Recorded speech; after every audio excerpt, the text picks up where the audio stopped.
Hi everybody, how are you? I am running slightly late here this morning for your 6 minutes on story, but here I am. It's lovely to see you all and to be on Facebook again. I think the 6 minutes on story is quite, I enjoy doing it anyway, so I hope that you guys are a little bit entertained.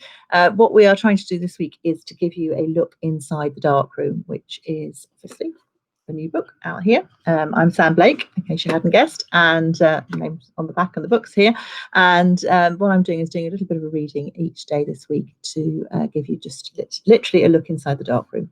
It is a spooky book, as it appears, certainly from reviews. People are telling me it's spooky. It's about two ladies who arrive in a house called Hare's Landing in West Cork, and discover a mystery that they have to solve.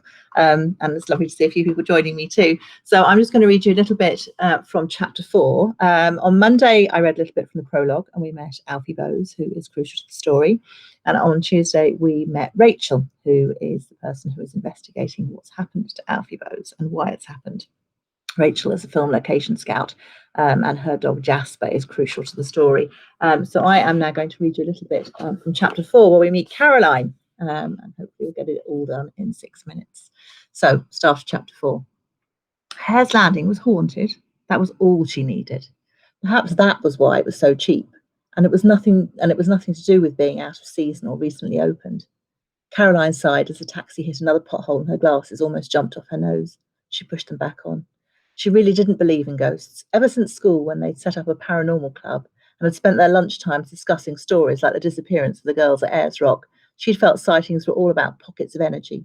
The time ran somehow in parallel lines, and sometimes, when the energy was right, you caught a glimpse into another time frame. One day she needed to talk to a physicist about her theories, but today wasn't it, that was for sure. She was really too tired for conversation, any conversation.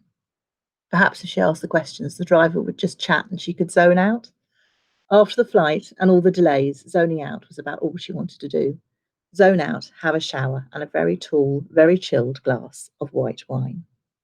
And she was going to arrive in darkness, so she wasn't about to indulge in whatever gossip the driver wanted to share about things that went bump in the night. She needed to keep the conversation practical, one where she didn't have to actually answer. It said something about the hotel having new management when I booked. Has it been open long? I don't reckon it's quite open yet. Local girl, she's running it. Went off to see the world, married a chef, and ran a hotel in Italy, but now she's back. Hasn't forgotten her roots like. The restaurant's open all right. It was very popular coming up to Christmas. Bit pricey, mind, but not too foreign.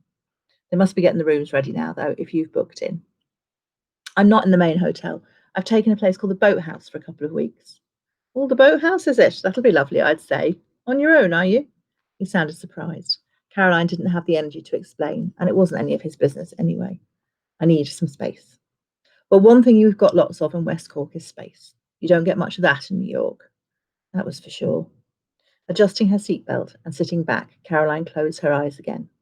Taking a break from New York and coming home was the right thing to do, even if it wasn't really home.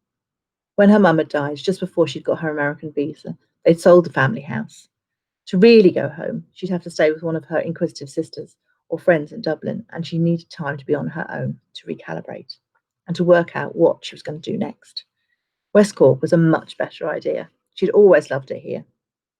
Perhaps she could capture some of that childhood magic again.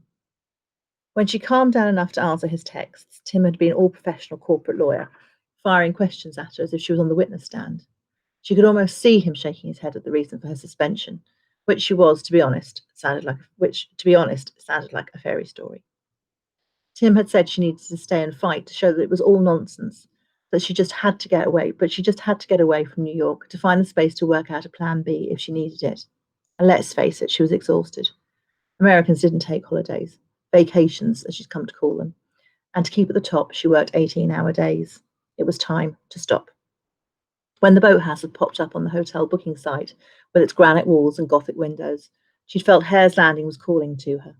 Even more so when she saw that there was a special rate for January, supposedly because they weren't fully open. Overlooking the Atlantic Ocean, everything about the cottage was perfect. Totally private, separated from the hotel by wood and gardens, but serviced, the fridge filled so she didn't have to worry about making small talk with other irritating, nosy guests at the dining room over breakfast. The peace and isolation were exactly what she was craving.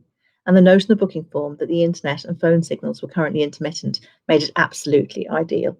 It meant she didn't have to answer the phone or her email and could blame the lack of connectivity for her silence.